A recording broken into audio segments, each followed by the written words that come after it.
suv ekosistemalari tirik organizmlarning bir-biri va tabiat bilan aloqada bo'lgan murakkab tizimidir. Ularga okeanlar, muzliklar suvlari kiradi.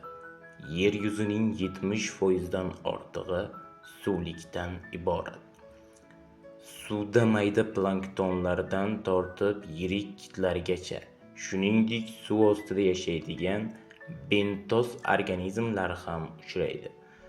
Suv ekosistemalarining ahamiyati iqlimni tartibga solish, okeanlar, issiqlikni yutish va global iqlim sharoitini ta'minlash. Kislorod manbai hisoblanadi. Dunyodagi kislorodning yarmidan ko'pi okeandagi fitoplanktonlar tomonidan ishlab chiqariladi. Oziq-ovqat va resurs hisoblanadi. Insoniyat uchun baliq mahsulotlari va boshqa tabiiy boyliklar manbaidir. Suv insoniyat uchun berilgan ne'matlardan biridir. Uni asrab-avaylash har bir insonning muqaddas burchidir.